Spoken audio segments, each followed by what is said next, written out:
ಮಾತನಾಡೋಣ. ಅತಿಥಿಗಳು ಜಾಯಿನ್ ಆಗಿದ್ದಾರೆ. ಮೊದಲನೇದಾಗಿ ಭೂಸ್ವಾಧೀನ ಪರ ಇರೋರು ಪ್ರಕಾಶ್ ಅವರು, ರೈತರು. ನಮಸ್ತೆ. ಭೂಸ್ವಾಧೀನ ವಿರೋಧಿ, ಕ್ಷಮಿಸಿ ಸರ್, ಭೂಸ್ವಾಧೀನದ ವಿರೋಧಿ ಪ್ರಕಾಶ್ ಅವರು ನಮ್ಮ ಜೊತೆಗಿದ್ದಾರೆ. ಸರ್ ನಮಸ್ತೆ, ಕಾರ್ಯಕ್ರಮಕ್ಕೆ ಸ್ವಾಗತ.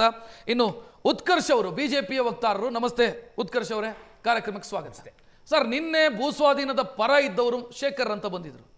ಅವರು ಹೇಳ್ತಾ ಇದ್ದಾರೆ ಸರ್ಕಾರದ ಅಭಿವೃದ್ಧಿ ಕೆಲಸಗಳಿಗಾಗಿ ಜಮೀನನ್ನ ಬಿಟ್ಟು ಕೊಡಬೇಕಾದಂತ ಅನಿವಾರ್ಯತೆ ಇದೆ, ಯಾಕೆ ಬಿಟ್ಟು ಕೊಡಬಾರದು, ಕೊಟ್ರೆ ಏನ್ ತಪ್ಪು ಅನ್ನುವಂಥ ಪ್ರಶ್ನೆಯನ್ನು ಕೇಳ್ತಾ ಇದ್ದಾರೆ. ನೀವು ಏನ್ ಹೇಳ್ತಾ ಇದ್ದೀರಿ? ಯಾಕೆ ಸರ್ಕಾರಕ್ಕೆ ಜಮೀನು ಕೊಡಲ್ಲ ಅನ್ನುವಂಥ ನಿರ್ಧಾರ ನೀವು ಯಾಕೆ ತೆಗೆದುಕೊಳ್ತಾ ಇದ್ದೀರಿ? ಸರ್, ಇಲ್ಲಿ ಏನಾಗಿದೆ ಅಂತಂದರೆ ವಸ್ತುಸ್ಥಿತಿ ಬಗ್ಗೆ ಮಾತಾಡಬೇಕು. ಸಣ್ಣ ಜಮೀನ್ದಾರು, ಅತಿ ಸಣ್ಣ ಜಮೀನ್ದಾರು ಅದರಲ್ಲಿ ಒಂದು ಬದುಕು ಕಟ್ಕೊಂಡಿದ್ದಾರೆ. ಪರಿಹಾರದಿಂದ ಜೀವನ ನಡೆಯಲ್ಲ. ಫಾರ್ ಎಕ್ಸಾಂಪಲ್, ಅರ್ಧ ಎಕರೆ ಜಮೀನಿದೆ, 2 ಕೋಟಿ ಕೊಡ್ತೀವಿ ಅಂತಾರೆ, 50 ಲಕ್ಷ, 1 ಕೋಟಿ ಬರ್ತದೆ ಅರ್ಧ ಎಕರೆಗೆ. 3 ಜನ 4 ಜನ ಮಕ್ಕಳಿರ್ತಾರೆ. ಸೊ ಅದು ಡಿವೈಡ್ ಆಗುತ್ತೆ. ಆ ಡಿವೈಡ್ ಆದಂಥ ಸಂದರ್ಭದಲ್ಲಿ ಆ ಹಣದಲ್ಲಿ ಅವ್ರ ಕುಟುಂಬಗಳು ಸೆಟ್ಲ್ ಆಗಲ್ಲ. ಈಗೇನಾಗಿದೆ ಅಲ್ಲಿ ಅಂತಂದರೆ, ಹೈನುಗಾರಿಕೆ ಮತ್ತು ರೇಷ್ಮೆ ತರಕಾರಿ ನಂಬ್ಕೊಂಡು ಬದುಕ್ತಾ ಇರುವಂಥದ್ದು ಅತಿ ಸಣ್ಣ ರೈತರುಗಳಿದ್ದಾರೆ. ನಾವು ಪರ ಇರೋಂಥ ರೈತರುಗಳು ನಾವೇನು ನಾವು ಸೆಟ್ರು ಅವ್ರನ್ನ ಮಾಡ್ತಂದ್ರೆ ನಮ್ಮ ಗ್ರಾಮದವರೇ. ಅವ್ರಿಗೇನಾಗಿದೆ, ಹೆಚ್ಚಿನ ದೊಡ್ಡ ಜಮೀನ್ದಾರು ಆರ್ಥಿಕವಾಗಿ ತುಂಬ ಚೆನ್ನಾಗಿದ್ದಾರೆ. ಸೊ ಹಾಗಾಗಿ ಅವ್ರಿಗೆ ಅಭಿವೃದ್ಧಿ ಕೇಳ್ತಾರೆ, ಅವ್ರಿಗೆ ಲೇಬರ್ ಸಿಗ್ತಾರೆ ಅನ್ನೋ ಕಾರಣ ಕೊಡ್ತಾ ಇದ್ದಾರೆ, ಅಭಿವೃದ್ಧಿ ಕೇಳ್ತಾರೆ, ನಮ್ಮದೇ ನಾವು ತಂಟೆ ತಗೊಳ್ಳಿಲ್ಲ. ಆದರೆ ಸಣ್ಣ ಮತ್ತು ಅತಿ ಸಣ್ಣ ಜಮೀನ್ದಾರು ಬೇರೆಯವ್ರ ಜಮೀನಲ್ಲಿ ಲೀಸ್ಗೆ ಹಾಕ್ಕೊಂಡು, ವರ್ಷಕ್ಕೆ ಗುತ್ತಿಗೆಗೆ ಹಾಕ್ಕೊಂಡು ಜಮೀನೇ ಇಲ್ಲದೆ ಇರೋವಂಥವ್ರು, ಕೂಲಿ ಕೆಲಸ ಮಾಡ್ತಾ ಇರೋವಂಥವ್ರು ಮತ್ತು ಪಾಲುಗಾರಿಕೆ ಜೀವನ ಮಾಡ್ತಾ ಇರೋರು, ವಿಶೇಷವಾಗಿ ಒಂದು 500 ಕುಟುಂಬ ದಲಿತ ಕುಟುಂಬಗಳು ಜಮೀನೇ ಇಲ್ಲ, ಬೇರೆಯವ್ರ ಜಮೀನು ಕೂಲಿ ಮಾಡ್ಕೊಂಡು ಜೀವನ ಮಾಡ್ತಾರೆ. ಅವ್ರ ಬದುಕೇನು? ನಮ್ಮ ವಾದ ಏನಂದರೆ, ಸಣ್ಣ ಜಮೀನ್ದಾರ ಪರಿಸ್ಥಿತಿ ಏನಾಗ್ಬೋದು? 10 ಗುಂಟೆ 20 ಗುಂಟೆ 1 ಎಕರೆ 2 ಎಕರೆ ಒಳಗಡೆ ಇರೋಂಥ ಕುಟುಂಬಗಳು ಅದರಲ್ಲೇ ಬದುಕು ಕಟ್ಕೊಂಡವ್ರೆ. ಈಗ ಮಹಿಳೆಯರು ತುಂಬ ಸ್ವಾವಲಂಬಿ ಬದುಕ್ತಾ ಇದ್ದಾರೆ. ತಿಂಗಳಿಗೆ 2 ಬಾರಿ ಹಾಲು ಪೇಮೆಂಟ್ ಬರ್ತದೆ, 15 ದಿನಕ್ಕೆ 1 ಬಾರಿ ಹಾಲು ಪೇಮೆಂಟ್ ಬರ್ತದೆ, ರೇಷ್ಮೆ ಬೆಳೀತಾರೆ.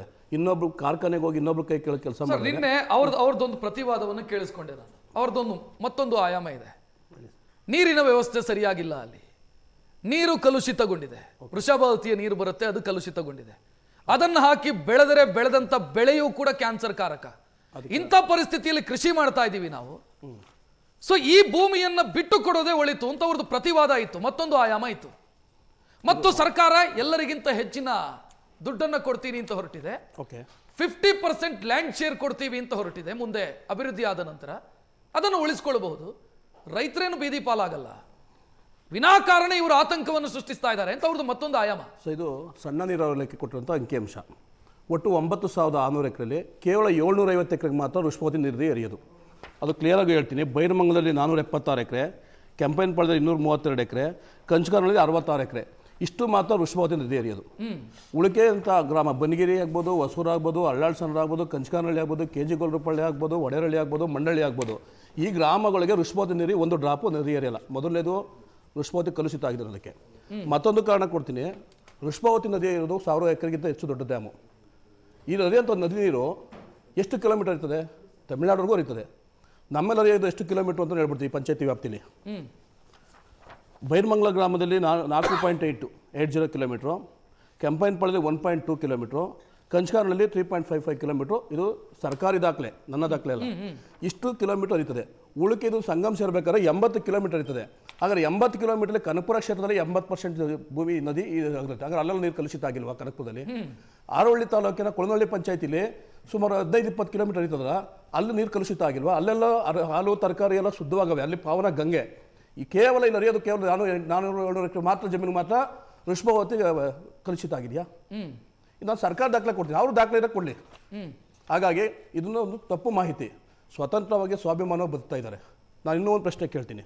ಹಾಲು ಕಲುಷಿತ ಅಂತಂದ್ರಲ್ಲ, ಈ KMF ಕಾಲ ಯಾಕೆ ತಗೋತಾರೆ? ಮತ್ತೆ ಇವರು KMF ಅಧ್ಯಕ್ಷ ಯಾರು? ಬ್ಯಾನ್ ಮಾಡ್ಬಿಡಿ ಹಾಲನ್ನ. ಇದರಲ್ಲೇ ಅಲ್ಲ, ವೃಷಭಾವತಿ ಅಚ್ಚುಕಟ್ಟು ಪ್ರದೇಶ ಎಲ್ಲೆಲ್ಲಿ ಎಷ್ಟು ಕಿಲೋಮೀಟರ್ ಇರ್ತದೋ ಅಷ್ಟು ಕಿಲೋಮೀಟರ್ ಹಾಲನ್ನ ಬ್ಯಾನ್ ಮಾಡಲಿ ಬೆಮ್ಮೆಲ್ಲರು. ಹಾಗಾಗಿ ತಪ್ಪು ಮಾಹಿತಿನ ರೈತರುಗಳ ಬಗ್ಗೆ ಅಪಪ್ರಚಾರ ಮಾಡೋದು ಬೇಡ. ಭೂಸ್ವಾಧೀನ ಇನ್ನೊಂದು ವಿಚಾರ ಇದೆ. ನಾನು ವಕ್ತಾರರನ್ನ, ರಾಜಕೀಯ ಪಕ್ಷದ ವಕ್ತಾರರನ್ನ ಮಾತನಾಡಿಸೋದಕ್ಕಿಂತ ಮೊದಲು ಈ ಕ್ಲಾರಿಟಿ ಸಿಕ್ಕರೆ ಒಳ್ಳೇದು ಅಂತ ಕೇಳ್ತಾ ಇದ್ದೀನಿ ನನ್ನ ಪ್ರಶ್ನೆ. ಮತ್ತೊಂದು, ಭೂಸ್ವಾಧೀನ ಪರ ಇರುವಂತ ರೈತರು ಕೇಳ್ತಾ ಇರುವಂತ ಪ್ರಶ್ನೆಗಳ ಪೈಕಿ, ಭೂಸ್ವಾಧೀನ ಈ ಹಿಂದೆಯೂ ಕೂಡ ಆಗಿದೆ. KEADBಗೆ ಯಡಿಯೂರಪ್ಪ ಅವರ ಕಾಲದಲ್ಲಿ 400ಕ್ಕೂ ಅಧಿಕ ಎಕರೆಯನ್ನು ಇದೇ ಜಾಗದಲ್ಲಿ ತೆಗೆದುಕೊಂಡ್ರು. ಆಗಲೂ ರೈತರೇ ತಾನೇ ಭೂಮಿ ಕಳ್ಕೊಂಡಿಲ್ಲ. ಆಗ ವಿರೋಧ ಬಂದಿರಲಿಲ್ಲ, ಈಗ ವಿರೋಧ ಬರುತ್ತೆ. ಯಾಕೆ? ಅದಕ್ಕೆ ಸ್ಪಷ್ಟೀಕರಣ ಕೊಡ್ತೀನಿ ಸರ್. ಕಳೆದ 2020ನೇ ಇಸ್ವಿಲಿ BJP ಸರ್ಕಾರ ಇದ್ದಾಗ, ಯಡಿಯೂರಪ್ಪ ಕಾಲದಿದ್ದಾಗ 1000 ಎಕರೆ KEDB ಅಕ್ವೈರ್ ಮಾಡಿಕೊಂಡ್ರು. ಆ 1,000 ಎಕರೆಯಲ್ಲಿ 850 ಎಕರೆ ಎಸ್ ಪಿ ಆರ್ ತಿಮ್ಮೇಗೌಡರು ಅಂತ ಒಂದು ಶುಗರ್ ಫ್ಯಾಕ್ಟ್ರಿ ಓಪನ್ ಮಾಡಿದ್ರು. ಶುಗರ್ ಫ್ಯಾಕ್ಟ್ರಿ ಓಪನಿಂಗ್ ಅಂತ ಸುಮಾರು ಬ್ಯಾಂಕ್ಗಳಿಗೆ ಸಾಲಗಳು ತಗೊಂಡಿರು. 800 ಎಕರೆ ಅವ್ರದೇ ಒಂದು ಸೈಡ್ ಲ್ಯಾಂಡ್ ಇರೋದ್ರಿಂದ ಬ್ಯಾಂಕ್ಗೆ ಅವರೇನೆ ಸರ್ಕಾರಕ್ಕೆ ಪತ್ರ ಬರೋದು. ಪತ್ರ ಬರೀ ನೀವು ಬ್ಯಾಂಕ್ ದುಡ್ಡು ಕಟ್ಟಬೇಕಾಗಿರೋದ್ರಿಂದ ಈ ಸರ್ಕಾರಕ್ಕೆ ಭೂಮಿ ಅಕ್ವೇಷನ್ ಮಾಡ್ಕೊಂಡು ನಮ್ಮ ಬ್ಯಾಂಕ್ ಸಾಲ ತೀರಿಸಿ ಅಂತ ಬ್ಯಾಂಕ್ಗಳು, ರಾಷ್ಟ್ರೀಕೃತ ಬ್ಯಾಂಕ್ಗಳು ಒತ್ತಡ ಹಾಕಿದ ಮೇಲೆ ಕನ್ಸಲ್ಟಿಂಗ್ ಅಕ್ವೇಷನ್ಗೆ ತಿಮ್ಮೇಗೌಡರು ಕೊಟ್ಟರೆ ವಿನಃ ರೈತರು ಭೂಮಿ ಹೋಗಿಲ್ಲ. ಅವ್ರ ಮಧ್ಯೆ ಇದ್ದಂಥ ಫಾರ್ ಎಕ್ಸಾಂಪಲ್ ಒಂದು ಸರ್ವೆ ನಂಬರ್ಲಿ 10 ಎಕರೆ ಇರುತ್ತೆ, 8 ಎಕರೆ ತಿಮ್ಮೇಗೌಡರದು, 1 ಎಕರೆ ರೈತರು ಇರ್ತದೆ. ಕೇವಲ 150-200 ಎಕರೆ ಮಾತ್ರ ರೈತರ ಭೂಮಿ ಹೋಗಿತ್ತು ಮೊದಲನೇದು. ಆ ಸಮಯದಲ್ಲೂ ಸಹ ನಾನು ಫೋಟೋಸ್ ಬೇಕಾದ್ರೆ ಬಿಡುಗಡೆ ಮಾಡ್ತೀನಿ. ನಾನು ಅವತ್ತು ಹೋರಾಟ ಪ್ರಾರಂಭ ಮಾಡಿದೆ. ಆ 150 ಎಕರೆಗೂ ಹೋರಾಟ ಮಾಡಿದಾಗ ಇದೇ ನಮ್ಮ ಶಾಸಕರು ಬಾಲಣ್ಣವರು, ಅವಾಗ ಮಾಜಿ ಶಾಸಕರಾಗಿರು, ಈಗಿನ GBD ಅಧ್ಯಕ್ಷ ನಟರಾಜ್ ಅವರು, ಮತ್ತು ಈಗ MLC ಆಗಿರುವ CM ಲಿಂಗಪ್ಪರು ನನ್ನ ಜೊತೆ ಕೂತ್ಕೊಂಡು ಈ ಭೂಮಿ ಹೋರಾಟಕ್ಕೆ ಬಾಡಿ ಹೋರಾಟ ಮಾಡೋ ಬನ್ನಿ ಅಂತ ನನ್ನ ಜೊತೆ ಕೂತ್ಕೊಂಡು ಮಾಧ್ಯಮ ಪತ್ರಿಕಾಗೋಷ್ಠಿ ಮಾಡಲಿಲ್ವಾ, ಹೋರಾಟ ಮಾಡಲಿಲ್ವಾ? ಅವತ್ತಿನ ಯಡಿಯೂರಪ್ಪ ಅವ್ರಕ್ಕೆ ಬಂದು ಕರೋನಾ ಮಾಸ್ಕ್ ಹಾಕ್ಕೊಂಡು ಬಂದು ಯಡಿಯೂರಪ್ಪನ ನೀವು ಕೈ ಬಿಡಿ, ಭೂಸ್ವಾಧೀನ ನಾವು ರೈತರ ಪರ ಇದ್ದೀವಿ ಅಂತ. ಸೊ ಆಗ್ಲೂ ಏನು ಆಕ್ಷೇಪ ಬಂದಿತ್ತು. 100% ಹೋರಾಟ ಮಾಡಿದ್ರಿ. 100% 100 ಚಿಲ್ಲರೆ ಎಕರೆ ಅಕ್ವೈರ್ ಮಾಡ್ಕೊಳ್ಳುವಾಗ್ಲೂ ನೀವು ವಿರೋಧ ಮಾಡಿ. ನಾನು ಈ ಕ್ಷಣದಲ್ಲಿ ದಾಖಲೆ ಕೊಡ್ತೀನಿ. ಎಸ್, ಮಾತನಾಡೋಣ. ನಮ್ಮ ಜೊತೆಗೆ ಕಾಂಗ್ರೆಸ್ ವಕ್ತಾರರಾಗಿ ನಟರಾಜ್ ಗೌಡ್ರೆ ನಮಸ್ತೆ. JDS ವಕ್ತಾರರು ರಾಜು ಗೌಡ ಜೊತೆಗಿದ್ದಾರೆ. ಗೌಡ್ರೆ ನಮಸ್ತೆ, ಕಾರ್ಯಕ್ರಮಕ್ಕೆ ಸ್ವಾಗತ. ನಟರಾಜ್ ಗೌಡ್ರಿಂದಲೇ ಶುರು ಮಾಡಬೇಕು. ದೇವನಹಳ್ಳಿಗೆ ಅಪ್ಲೈ ಆಗುವಂತ ಲಾಜಿಕ್ ಬಿಡದಿಗೆ ಯಾಕೆ ಅಪ್ಲೈ ಆಗಲ್ಲ ಆ ಲಾಜಿಕ್? ಕೇವಲ ಬಿಡದಿಲ್ ಮಾತ್ರ ಈ ಥರ ಅಭಿವೃದ್ಧಿ ಆಗ್ತಾ ಇರೋದಂತೇನಿಲ್ಲ. ನಾವು ಈ ಸರ್ಜಾಪುರ ರಸ್ತೆಯಲ್ಲಿ ಹತ್ರದಲ್ಲಿ ಕ್ವಾಂಟಮ್ ಸಿಟಿ ಮಾಡ್ತಾ ಇರೋದು ಎಲ್ಲಿಂದ? ರೈತರ ಜಮೀನು ತಾನೇ ಅದನ್ನು. ದೊಡ್ಡಬಳ್ಳಾಪುರದಲ್ಲಿ ಕ್ವಿನ್ ಸಿಟಿ ಮಾಡ್ತಾ ಇರೋದು ಯಾವ ಜಾಗ? ರೈತರ ಜಮೀನು. ಈಗ ದೇವನಹಳ್ಳಿನಲ್ಲಿ ನಾವು ಆದಿನಾರಾಯಣ ಹೊಸಳ್ಳಿ ಸ್ಟೇಜ್ 1 ಸ್ಟೇಜ್ 2 ತೊಗೊಂಡಿಲ್ವಾ? ಏರೋ ಸಿಟಿಗೆ ಆಲ್ರೆಡಿ ಆಗೋಗಿದೆ. ಆದಿನಾರಾಯಣ ಹೊಸಳ್ಳಿ ಸ್ಟೇಜ್ 1 ಸ್ಟೇಜ್ 2 ಇವಾಗ ಮಾಡ್ತಾ ಇರ್ತಕ್ಕಂಥದ್ದು. ಎಲ್ಲ ಕಡೆ ಅಭಿವೃದ್ಧಿ ಆಗ್ತದೆ. ಅಭಿವೃದ್ಧಿ ಆದಾಗ ಭಾಳಷ್ಟು ರೈತರು ಇಲ್ಲ ನಾವು ಇದರೊಳಗೆ ಪಾಲುದಾರರಾಗ್ತೀವಿ, ನಮ್ಮನ್ನು ಒಳಗೊಂಡಂತಹ ಅಭಿವೃದ್ಧಿ ಮಾಡಿ ಆರ್ಥಿಕ ಚಟುವಟಿಕೆ ಇಂಪ್ರೂವ್ ಆಗುತ್ತೆ ಅಂತೇಳಿ ಕೆಲವರು ಒಪ್ತಾರೆ, ಕೆಲವರು ಒಪ್ಪಲ್ಲ.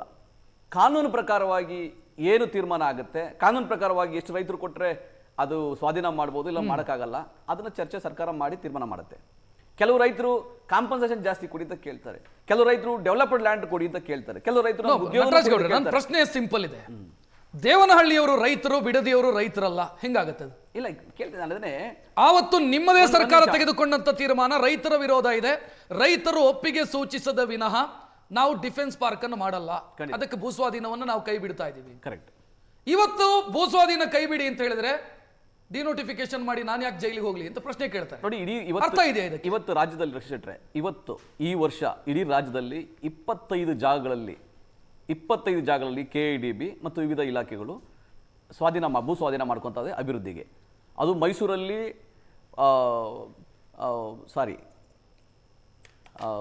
ಒಂದು ಸಿಟಿ ಮಾಡ್ತಾ ಇದ್ದೀವಿ, ಟೆಕ್ನಾಲಜಿ ಪಾರ್ಕ್. ಮಂಗಳೂರಿನಲ್ಲಿ ಒಂದು ಸ್ಟಾರ್ಟಪ್ ಒಂದು ಮಾಡ್ತಾ ಇದ್ದೀವಿ. ಹುಬ್ಳಿ ಧಾರವಾಡದಲ್ಲಿ ಒಂದು ಆಗ್ತಾ ಇದೆ, ಬಿಜಾಪುರಲ್ಲಿ ಒಂದು ಆಗ್ತಾ ಇದೆ, ಕಲಬುರಗಿಲಿ ಒಂದು ಜವಳಿ ಪಾರ್ಕ್ ಆಗ್ತಾ ಇದೆ, ಬೆಂಗಳೂರಿನ ಸುತ್ತಮುತ್ತಲೂ ಕೂಡ ಆಗ್ತಾ ಇದೆ. ಎಲ್ಲೂ ಅಪಸ್ವರ ಇಷ್ಟಿಲ್ಲ. ಇಲ್ಲೂ ಕೂಡ ರೈತರು 80% ರೈತರು ಅನುಮತಿ ಕೊಟ್ಟರೆ ಮಾತ್ರ ಸ್ವಾಧೀನ ಮಾಡ್ಕೊಂತಾರೆ ಹೊರತು ಅನುಮತಿ ಕೊಡಲಿಲ್ಲ ಅಂದ್ರೆ ಸ್ವಾಧೀನ ಮಾಡಕ್ಕೆ ಸಾಧ್ಯ ಆಗೋದಿಲ್ಲ. ಸರ್, ಇಲ್ಲಿ ಒಂದು ಪ್ರಶ್ನೆ.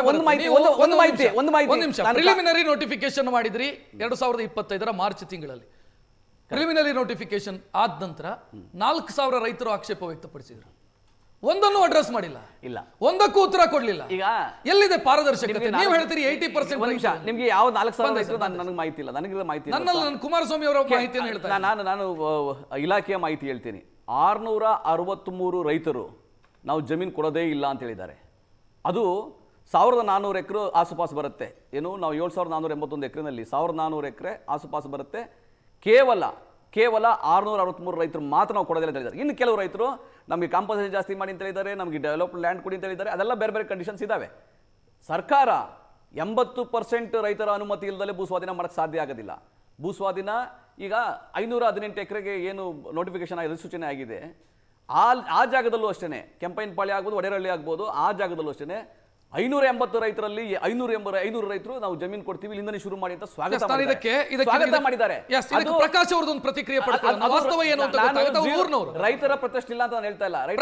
ಪ್ರಕಾಶ್ 80% ಅಂತ ಒಂದು ನಂಬರ್ ಹೇಳ್ತಾರೆ. 80% ನಷ್ಟು ರೈತರು ಒಪ್ಪಿಗೆ ಕೊಟ್ಟಿದ್ದಾರೆ ಈ ಪ್ರಾಜೆಕ್ಟ್ಗೆ. ನನ್ನ ದಾಖಲಾತಿ ಹೇಳಿದ ಮೊನ್ನೆ ಘನ ಸರ್ಕಾರದ ಏಪ್ರಿಲ್ 30 ತಾರೀಕೇನು ಕ್ಯಾಬಿನೆಟ್ ಅನುಮೋದನೆ ಮಾಡಿದೆ. ಆ ಒಂದು ಅಂಶ ಹೇಳ್ತೀನಿ.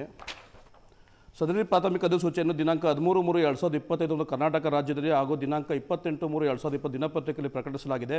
ಈ ಸಂಬಂಧ ಆಕ್ಷೇಪಗಳನ್ನು ಪರಿಶೀಲಿಸಿ ಸಾರ್ವಜನಿಕ ಹಿತದೃಷ್ಟಿ ಯೋಜನೆಯಿಂದ ಕಾರ್ಯಗತಗೊಳಿಸಬೇಕಾಗಿರುತ್ತದೆ. ಆಕ್ಷೇಪಣೆಗಳು ತಳ್ಳಿಹಾಕಿ ಯೋಜನೆಯನ್ನು ಸಕ್ರಿಯಗೊಳಿಸಲಾಗಿದೆ. ಅಂದರೆ ಆಕ್ಷೇಪಣೆಗಳನ್ನ ನಾವು ರಿಜೆಕ್ಟ್ ಮಾಡಿದ್ದೀವಿ ಅಂದರೆ ನಮ್ಮ ಅಬ್ಜೆಕ್ಷನ್ಸ್ನ ಇವರಲ್ಲಿ ಕನ್ಸಿಡರ್ ಮಾಡಿದ್ದಾರೆ. ನನ್ನ ಕಾಪಿ ಎಲ್ಲ ಇದು ಕ್ಯಾಬಿನೆಟ್ ಕಾಪಿ. ನಮ್ಮ ಆಕ್ಷೇಪಣೆಗಳ ತಳ್ಳಿ ಹಾಕಿದ್ದೀವಿ ಅಂದ್ರೆ ಮತ್ತೆ ರೈತರು ಯಾಕೆ ಆಕ್ಷೇಪಣೆ 80% ಲೆಕ್ಕ ಹೇಳ್ತಾರಲ್ಲ, 80% ಅನ್ನೋದಾದ್ರೆ ನಿಮ್ಮ 180 ರೈತರು ನಮ್ಮ ಪರ ಇದ್ದಾರೆ. ಒಂದೇ ಪ್ರಶ್ನೆ ಸರ್, 80% ಒಪ್ಕೊಂಡಿದ್ರೆ ಗ್ರಾಮ ಅವರು ರಿಲೀಸ್ ಮಾಡಿ. ಸೊ ಇಂತಿಂತ ನಂಬರ್ ಇಂತಿಂತ ರೈತರುಗಳು ಇಷ್ಟು ಎಕರೆ ಒಪ್ಪಿಗೆ ಕೊಟ್ಟಿದ್ದಾರೆ, ರಿಲೀಸ್ ಮಾಡೋಕ್ಕೆ 80% ಒಪ್ಕೊಂಡಿದ್ರೆ ಹಂಗಾಗಿ ಕುಂತಿರೋ ಮಹಿಳೆಯರೆಲ್ಲ ಯಾರು ಹೊರಗಡೆ ಕರ್ಕೊಂಡ್ ಬಂದಿರೋ ನಾವು ಸುಮಾರು 1,000 1,000 ಜನ ಮಹಿಳೆಯರೇ ಇದ್ದಾರೆ ಅಂದಮೇಲೆ ಅವ್ರೇನೋ ಹೊರಗಡೆ ಹೇಳಿ ನೀವು ಕನ್ಸಿಡರ್ ಮಾಡಿ. ಅಲ್ಲಿ ಕುಂತಿದ್ದ ನೀವು ವಿಡಿಯೋದಲ್ಲಿ ನೋಡ್ತಾ ಇದ್ದೀರಾ, ಅಲ್ಲಿ ಕುಂತಿರೋ ಯಾರೋ ಒಬ್ಬ ಹೊರಗಡೆ ಮಹಿಳೆಯರ ಅವರ ರೈತರಲ್ವಾ ಕಳೆದ ಹೇಳ್ತಾರೆ 20% ಆಯ್ತು. ನಿಮ್ಮ ಪ್ರಕಾರ 80%, ನಮ್ಮ ಪ್ರಕಾರ 20%. 20% ವಿಶ್ವಾಸ ತಗೋತೀವಿ ಅಂತ ನೀವು ಪ್ರಾರಂಭದಿಂದ ಹೇಳ್ತಾ ಇದ್ರಲ್ಲ, ಇಲ್ಲಿವರೆಗೂ ರೈತದ ಒಂದೇ ಒಂದು ಸಭೆ ಮಾಡಿದ್ದೀರಾ? 470 ಒಂದೇ ಒಂದು ಸಭೆ ಸರ್. ನಾನು ದಂಡಿ ಸ್ಥಳಕ್ಕೆ ಬನ್ನಿ ಅಂತ ಹೇಳಲ್ಲ ಸರ್, ದಂಡಿ ಸ್ಥಳಕ್ಕೆ ಬನ್ನಿ ಅಂತ ಹೇಳಲ್ಲ. ನಂದೇನಂದ್ರೆ ನೀವು ಸರ್ಕಾರಿ ಕಚೇರಿಯಲ್ಲಿ ರಕ್ಷಟ್ರೆ ನಾನು ಹೇಳ್ತೀನಿ ಪಾರದರ್ಶಕತೆ ಕಾಣ್ತಾ ಇಲ್ಲ. ಪ್ರಾಜೆಕ್ಟ್ ಅನ್ನ ಏನಕ್ಕೇನ ಪ್ರಕಾರಣ ಈಗ ನಾವು ಇದನ್ನ ಇಂಪ್ಲಿಮೆಂಟ್ ಮಾಡೇ ಬಿಡ್ತೀವಿ. ಕೇಳಿಲ್ಲ, ಒಂದೇ ಒಂದು ಮಾತು ಹೇಳ್ತೀನಿ. ಈಗ ಅಧಿಸೂಚನೆ ಆಗಿರ್ತಕ್ಕಂಥದ್ದು ಎಷ್ಟು? 518 ಎಕರೆಗೆ ಅಧಿಸೂಚನೆ ಆಗಿದೆ, ಅದು ಅಕ್ವೈರ್ ಆಗ್ತಾ ಇದೆ. ನೀವು ಅಲ್ಲಿನ ಪಟ್ಟಿ ತೆಗೆದುಕೊಳ್ಳಿ. 580 ರೈತರ ಪಟ್ಟಿ ತೆಗೆದುಕೊಳ್ಳಿ. 580 ರೈತರಲ್ಲಿ 500 ರೈತರು ಕನ್ಸೆಂಟ್ ಕೊಟ್ಟು ಅಕ್ವೈರ್ ಮಾಡಿ ಅಂತ ಹೇಳಿರ್ತಕ್ಕಂಥದ್ದು ಮಾಹಿತಿ ನಿಮ್ಗೆ ಸಿಗುತ್ತೆ. ಇನ್ನು ಉಳಿದ ರೈತರುಗಳ ಬಗ್ಗೆ ನೋಡಿ, ಎಲ್ಲೆಲ್ಲಿ ಅಪಸ್ವರ ಇದೆ ಅಲ್ಲೆಲ್ಲ ಅವರ ವಿಶ್ವಾಸ ತಗೊಳ್ಳುವಂತ ಕೆಲಸವನ್ನ ಜಿಲ್ಲಾಡಳಿತ ಮತ್ತೆ BMRDA greater Bengaluru development authority ಮಾಡುತ್ತೆ. ಒಂದು ಪ್ರಶ್ನೆ ಬರುತ್ತೆ, ಮಾಡಿ ಹೇಳಿ. 2006ರಲ್ಲಿ ಈ ಪ್ರಾಜೆಕ್ಟ್ ವಿಧಾನಸಭೆಯಲ್ಲಿ ಪ್ರಸ್ತಾಪ ಆಯಿತು. ಸರಿ. ನಿಯಮ 69 ಅಡಿಯಲ್ಲಿ ಚರ್ಚೆ ಆಯಿತು. ಸರಿ. DK ಶಿವಕುಮಾರ್, ಸಿದ್ದರಾಮಯ್ಯ ಸೇರಿ ಯಾರ್ಯಾರು ಏನೇನು ಮಾತನಾಡಿದ್ದಾರೆ ಅನ್ನೋದು ಸಾರ್ವಜನಿಕವಾಗಿ ಲಭ್ಯ ಇದೆ. ಇಲ್ಲ ಅಂತ ಹೇಳಲ್ಲ, ಸಾರ್ವಜನಿಕವಾಗಿ ಲಭ್ಯ ಇದೆ. ಕೇಳಿ, ಇಲ್ಲ ಅಂತ ಹೇಳೋದಿಲ್ಲ. ನೀವು ಆವತ್ತು ಇದನ್ನ ವಿರೋಧಿಸಿದವರು ಇವತ್ತು ಇದು ಕುಮಾರಸ್ವಾಮಿ ಅವರ ಕನಸಿನ ಪ್ರಾಜೆಕ್ಟ್ ಅಂತ ಹೇಳ್ತಾ ಇದ್ದಾರೆ. ಕುಮಾರಸ್ವಾಮಿ ಅವರ ಪ್ರಾಜೆಕ್ಟ್ ಅನ್ನ ಇಂಪ್ಲಿಮೆಂಟ್ ಮಾಡೋ ಜವಾಬ್ದಾರಿ ನಿಮ್ದ? ರಕ್ಷಟ್ರೆ, ಕಳೆದ 20 ವರ್ಷಗಳಲ್ಲಿ ಬೆಂಗಳೂರಿನ ವಿಸ್ತೀರ್ಣ ಏನಾಗಿದೆ? 800 ಸ್ಕ್ವೇರ್ ಕಿಲೋಮೀಟರ್ ಆಗಿದೆ. ಎಷ್ಟಿತ್ತು ಮುಂಚೆ? 2010ರಲ್ಲಿ ಎಷ್ಟಿತ್ತು? 200 ಸ್ಕ್ವೇರ್ ಕಿಲೋಮೀಟರ್ ಇತ್ತು. ಪಾಪ್ಯುಲೇಷನ್ ಎಷ್ಟಿತ್ತು ಅವಾಗ? 70 ಲಕ್ಷ ಇತ್ತು. ಇವತ್ತು ಎಷ್ಟು ಪಾಪ್ಯುಲೇಷನ್ ಇದೆ? 1.5 ಕೋಟಿ ಪಾಪ್ಯುಲೇಷನ್ ಆಗಿದೆ. ಇವತ್ತು ಅಭಿವೃದ್ಧಿ ಎಲ್ಲಾಗ್ತಾ ಇದೆ? ಈ ಭಾಗದ ಬಿಡದಿಯ ಭಾಗದ, ಅದು ಮಾನ್ಯ DK ಶಿವಕುಮಾರ್ ಜಿಲ್ಲೆ ಕೂಡ, ಆ ಬಿಡದಿಯ ಭಾಗದ ರೈತರಿಗೆ ಆರ್ಥಿಕವಾಗಿ ಅಭಿವೃದ್ಧಿ ಆಗುತ್ತೆ, ಅವ್ರನ್ನು ಒಳಗೊಂಡಂತೆ ಅಭಿವೃದ್ಧಿ ಮಾಡೋ ಅಂತ ಉದ್ದೇಶದಿಂದ ಮಾಡ್ತಾ ಇರ್ತಕ್ಕಂಥದ್ದು. ಇದು ಕೆಲವು ರೈತರ ಜಮೀನು ಕೊಟ್ಟು ಹೋಗ್ರಪ್ಪ ಅಂತ ಹೇಳೋದು ಅಭಿವೃದ್ಧಿ ಅಂತ ಹೇಳೋದು. ನೀವು ಜಮೀನು, ಈಗ ನೀವು ಕುಳಿತಿರೋ ಜಾಗ ಕೂಡ ಒಂದು ಕಾಲದಲ್ಲಿ ಹೊಲ ಆಗಿತ್ತು. ನೀವು ಕುಳಿತಿರೋ ಜಾಗದಲ್ಲಿ ಕೂಡ ನೋಡಿ, ಕಾಲಕ್ರಮೇಣ ಅಭಿವೃದ್ಧಿ ಅನ್ಬೇಕಾದ್ರೆ ಆ ಇನ್ಫ್ರಾಸ್ಟ್ರಕ್ಚರ್ ಡೆವಲಪ್ಮೆಂಟ್ ಆದಾಗ ಅದನ್ನ ನಾವು ಪಾಲ್ಗೊಳ್ಬೇಕಾಗ್ತದೆ. ರೈತರು ಫಸ್ಟ್ ಸ್ಟೇಕ್ ಹೋಲ್ಡರ್ ಈ ಅಭಿವೃದ್ಧಿನಲ್ಲಿ. ರೈತರನ್ನ ವಿಶ್ವಾಸ ತಗೊಂಡೇ ಮಾಡೋದು. 11% ರೈತರು ಏನು ಇವತ್ತು ಪ್ರೊಟೆಸ್ಟ್ ಮಾಡ್ತಾ ಇದ್ದಾರೆ, ಅವರನ್ನು ಕೂಡ ಸರ್ಕಾರ ಮತ್ತೆ ಜಿಲ್ಲಾಡಳಿತ, BMRDA ಮತ್ತೆ ಗ್ರೇಟರ್ ಬೆಂಗಳೂರು ಡೆವಲಪ್ಮೆಂಟ್ ಅಥಾರಿಟಿ ಚರ್ಚೆ ಮಾಡಿ ಅವ್ರಿಗೂ ಮನವರಿಕೆ ಮಾಡ್ಕೊಳುತ್ತೆ, ಕಾಂಪನ್ಸೇಷನ್ ಕೊಡುತ್ತೆ. ರಾಜುಗೌಡ್ರೆ, ನೀವು ಈ ಪ್ರಾಜೆಕ್ಟ್ ನಿಮ್ಮ ಕನಸಿನ ಕೂಸು. ನೀವಿದ್ದಾಗ ಎಲ್ಲವೂ ಸರಿ ಇತ್ತು. ಈಗ ಅವರು ಇಂಪ್ಲಿಮೆಂಟ್ ಮಾಡ್ತೀವಿ ಅಂತ ಹೊರಟಾಗ ನಿಮ್ದು ವಿರೋಧ ನೋಡಿ. ಇದ್ರಲ್ಲಿ ರಾಜಕೀಯ ಕಾಣಿಸೋದಿಲ್ವಾ? ಅಲ್ಲಲ್ಲ, ನಾವಿರೋದು ದೇಶ ಪ್ರಜಾಪ್ರಭುತ್ವ ರಾಷ್ಟ್ರ. ಇಡೀ ಪ್ರಪಂಚದಲ್ಲಿ ಅತಿ ದೊಡ್ಡ ಪ್ರಜಾಪ್ರಭುತ್ವ ರಾಷ್ಟ್ರ ಈ ಭಾರತ ದೇಶ ಅನ್ನೋದು ಎಲ್ಲರಿಗೂ ಸಾರಾಸಟ್ಟಾಗಿ ತಿಳಿದಿರುವಂಥ ವಿಚಾರ. ಇಂಥ ದೇಶದಲ್ಲಿ ಪ್ರತಿಯೊಬ್ಬ ಕಟ್ಟಕಡೆ ಪ್ರಜೆಗೂ ಅಧಿಕಾರ ಇರಬೇಕು ಅನ್ನೋದು ನಮ್ಮ ಕಾನ್ಸೆಪ್ಟ್. ನಾವು ವೋಟಿಂಗ್ ಮಾಡ್ತಾರೋ ಉದ್ದೇಶನೂ ಅದೇ ಅಲ್ವಾ? ಬುಲ್ಡೋಸ್ ನೀತಿ ನಮಗೆ ಗೊತ್ತಿಲ್ಲ. 2006ರಲ್ಲಿ ಕುಮಾರಸ್ವಾಮಿ ಅವರು ಇದೇ ಪ್ರಾಜೆಕ್ಟ್ ಶುರು ಮಾಡಿದಾಗ 3 ಸತಿ ರೈತರನ್ನ ಸಭೆ ಕರೀತಾರೆ. 3 ಸರಿ ಕರೆದಾಗೂ ಅಷ್ಟೇ ರೈತರು ಬೇಡ ಅಂದಾಗ ಆ ಪ್ರಾಜೆಕ್ಟನ್ನ ಕೈ ಬಿಡೋ ಒಂದು ಪ್ರಸ್ತಾವನೆ ನಡೆಯುತ್ತೆ. ನಮ್ಮ ಜೊತೆ ಇದ್ದಂಥ ಅಂಗಪಕ್ಷಗಳು ಕೂಡ ಇದು ಬೇಡ ಅಂತ ಹೇಳ್ತಾರೆ. ಅಂದಾಗ ನಾವು ಬಿಟ್ಬಿಡ್ತೀವಿ ಅದನ್ನು. ಸೊ ರೈತರು ವಿರೋಧ ಮಾಡಿಕೊಂಡು ಹಠಕ್ಕೆ ಬಿದ್ದು ಛಲ ತೋರಿಸುವಂಥ ಅವಶ್ಯಕತೆ ಇತ್ತ ಅನ್ನೋದು ಪ್ರಶ್ನೆ. ಆಮೇಲೆ ಅಭಿವೃದ್ಧಿ ಮಾಡಬೇಕು ಅಂದರೆ ಇವತ್ತು ಕರ್ನಾಟಕ ರಾಜ್ಯದಲ್ಲಿ KIDBಗೆ 1.5 ಲಕ್ಷಕ್ಕೂ ಹೆಚ್ಚು ಎಕರೆ ಜಮೀನನ್ನು ನೀವು ಪಡ್ಕೊಂಡಿದ್ದೀರಿ ರಾಜ್ಯ ಸರ್ಕಾರ. ಅದರಲ್ಲಿ ಇವತ್ತು 40% ಕೂಡ ಇಂಪ್ಲಿಮೆಂಟೇಷನ್ ಆಗಿಲ್ಲ. ಕಳೆದ 20 ವರ್ಷದಲ್ಲಿ ನೀವು ರೈತರ ಹತ್ರ ತೊಗೊಂಡಿರುವಂಥ ಜಮೀನುಗಳು ಅಷ್ಟಿದ್ದಾವೆ. ನೀವು ಮಾಡಿರುವಂಥ ಲೇಔಟ್ಗಳಿಗೆ, ಕೆಂಪೇಗೌಡ ಲೇಔಟ್ಗೆ ಇವತ್ತು ಸರಿಯಾಗಿ ರಸ್ತೆಗಳಾಗಿಲ್ಲ. ಎಷ್ಟು ವರ್ಷ ಆಯಿತು ಸ್ವಾಮಿ? ಎಷ್ಟೋ ಜನ ರೈತರಿಗೆ ಇವತ್ತು ಕಾಂಪನ್ಸೇಷನ್ ಸಿಕ್ಕಿಲ್ಲ. ಅಲ್ಲಿಂದ ಆಚೆಗೆ ಬಂದರೆ ಶಿವರಾಮ್ ಕಾರಂತ ಲೇಔಟ್, ಟೌನ್ಶಿಪ್ಗಳನ್ನ ಲೆಕ್ಕ ಹಾಕೋದು, ಬಿಡಿ ಲೇಔಟ್ಗಳನ್ನ ಲೆಕ್ಕ ಹಾಕಿ ನಂಬರ್ ಅನ್ನ ಹೇಳಿದ್ರೆ ಅದು ಸೂಕ್ತ ಅಲ್ಲ, ಸಮಂಜಸ ಅಲ್ಲ ಅಂತ ಅನ್ಸುತ್ತೆ. ನೀವು ಒಂದೊಂದು ಸೈಟ್ಗಳ ಲೆಕ್ಕವನ್ನ ಕೊಟ್ಟು ಅಭಿವೃದ್ಧಿ ಆಗಿಲ್ಲ. ರಕ್ಷತ್, ನಾನು ಹೇಳ್ತಾ ಇರೋದು ಇವತ್ತು ಡೆವಲಪ್ಮೆಂಟ್ ಮಾಡೋ ನೀವು ಡೆವಲಪ್ಮೆಂಟ್ ಮಾಡಬೇಕು ಅಂತ ಹೊರಟಾಗ ಬೆಂಗಳೂರು ಡೆವಲಪ್ಮೆಂಟ್ ಅಥಾರಿಟಿ ಅಂತಿದೆ, ಅದ್ರ ಮುಖಾಂತರ ಡೆವಲಪ್ಮೆಂಟ್ ಮಾಡಲಿಕ್ಕೆ ನಿಮ್ಗೆ ಅವಕಾಶಗಳಿದ್ದಾವೆ. ನೀವು GBA ಮುಖಾಂತರ, GB-ನಲ್ಲಿ ಪಾಪ ನಿಮ್ಮ ಹತ್ರ ದುಡ್ಡೇ ಇಲ್ಲ ರಸ್ತೆ ಗುಂಡಿ ಮುಚ್ಚಲಿಕ್ಕೆ. ಇವತ್ತು ನಾನು 10 ನಿಮಿಷ ಲೇಟಾಗಿ ಬಂದೆ, ಕ್ಷಮೆ ಕೇಳ್ತೀನಿ ಜನನ. ಕಾರಣ ಏನು ಗೊತ್ತಾ? ರಸ್ತೆ ಗುಂಡಿಗಳು ನೀರು ನಿಂತ್ಕೊಂತು ಅಂದರೆ ವೆಹಿಕಲ್ಗಳು ಸ್ಲೋ ಆಗ್ತವೆ. ಇಂಥ ಪರಿಸ್ಥಿತಿಯಲ್ಲಿ ನೀವು BBMP ಕೊಡೋಕ್ಕೆ ದುಡ್ಡಿಲ್ಲ, ಅಲ್ಲಿಗೆ ಯಾವುದೋ ಹೊಸ ಪ್ರಾಜೆಕ್ಟ್ ಮಾಡ್ತೀನಿ ಅಂತ ಸಾವಿರಾರು ಕೋಟಿ ಸಾಲ ಮಾಡಿ ಜನನ ರೈತರ ರಾಜಗೌಡ ಒಂದು ವಿಚಾರಕ್ಕೆ ಬನ್ನಿ. ಇದೆ ಈಗ ನನಗೆ ಒಂದು ಕ್ಲಾರಿಟಿ ಸಿಗಲಿ. ಈ ದೇಶದಲ್ಲಿ ನಡೆಯುವಂತ ಭೂಸ್ವಾಧೀನ ಪ್ರಕ್ರಿಯೆಯಲ್ಲಿ 100% ರೈತರು ಒಪ್ಪಿಗೆ ಸೂಚಿಸಿದಂತ ಯಾವುದಾದ್ರೂ ಒಂದು ಪ್ರಾಜೆಕ್ಟ್ ಇದ್ರೆ ತಿಳಿಸಿ ನನಗೆ. ನೋಡಿ ರಕ್ಷತ್, ಎಲ್ಲಾ ಕಡೆಯೂ ವಿರೋಧ ಬಂದೇ ಬರುತ್ತೆ. ಅಲ್ಲ, ಬಂದೇ ಬರುತ್ತೆ, ಅದು ಸಹಜ. ಖಂಡಿತವಾಗ್ಲೂ ನಾನು ಹೇಳೋದೇನೆಂದ್ರೆ ನೀವೇ ಹೇಳ್ತಾ ಇದ್ರಿ 80% ರೈತರು ಒಪ್ಪಿಗೆ ಕೊಟ್ಟರೆ ಇನ್ನು 20% ಇರೋನ ಮನವೊಲಿಸುವಂಥ ಒಂದು ಪ್ರಯತ್ನ ಮಾಡ್ತೀವಿ ಅನ್ನೋದು ನೀವು ಹೇಳ್ತಾರಂಥ ವಿಚಾರ. ಇವತ್ತು ಬರೀ ಎಲ್ಲೋ ಒಂದು ಕಡೆ ಗಾಳಿಲಿ ಗುಂಡು ಹೊಡಿತಾ ಇದ್ದೀರಿ 80% ಅಂತ. ಯಾರು ವಕ್ತಾರಗಳು ಹೊಡಿತಾ ಇದ್ದೀರಿ, ಅದನ್ನು ಬಿಟ್ಟರೆ ನಿಮ್ಮ ಮುಖ್ಯಮಂತ್ರಿಗಳು ಎಲ್ಲಾದರೂ 80% ನೋಡಿ. ಇಷ್ಟೆಲ್ಲ ಗೊಂದಲಗಳು, ಇಷ್ಟೆಲ್ಲ ಹೋರಾಟ ಆಗ್ತಾ ಇದೆಯಲ್ಲ, ಮುಖ್ಯಮಂತ್ರಿಗಳು ನಿಜವಾಗ್ಲೂ ನಿಮ್ಗೆ ಈ ರಾಜ್ಯದ ಬಗ್ಗೆ ಕನ್ಸರ್ನ್ ಇದ್ದರೆ ನೀವೊಂದು ಪ್ರೆಸ್ ಮೀಟ್ ಕರೆದು ನೋಡಿ ಸ್ವಾಮಿ, ನೀವು ಕೊಟ್ಟಿರೋ ಜನಗಳ ಪೈಕಿ 7481 ಎಕರೆ ನಾವು ಏನು ಅಕ್ವೈರ್ ಮಾಡ್ಲಿಕ್ಕೆ ಹೊರಟಿದ್ದೀವೋ ಇಷ್ಟು ಜನ ರೈತರಿದ್ದಾರೆ. ಕುಮಾರಸ್ವಾಮಿ ಅವ್ರನ್ನ ನೀವು ವಿಧಾನಸೌಧಕ್ಕೆ ಕರಿತೀರಿ, ನಿಮ್ಗೆ ಯಾಕೆ ಬಿಡದಿಗೆ ಬರೋಕ್ಕೆ ಭಯಾನೇ? ನೀವು ವಿಧಾನಸೌಧಕ್ಕೆ ಮುಖ್ಯಮಂತ್ರಿನಾ, ರಾಜ್ಯಕ್ಕೆ ಮುಖ್ಯಮಂತ್ರಿನಾ? ನೀವು ಇಷ್ಟೆಲ್ಲ ಸಿಸ್ಟಮ್ ಇಟ್ಕೊಂಡು ಇಡೀ ಪೊಲೀಸ್ ವ್ಯವಸ್ಥೆ ನಿಮ್ಮ ಮುಂದೆ ಇಟ್ಕೊಂಡು ರೈತರ ಮುಂದೆ ಕೂತ್ಕೊಂಡು ಚರ್ಚೆ ಮಾಡಿ ಯಾಕೆ ಭಯ? ಸಮಯ ಇಲ್ವಾ ನಿಮಗೆ?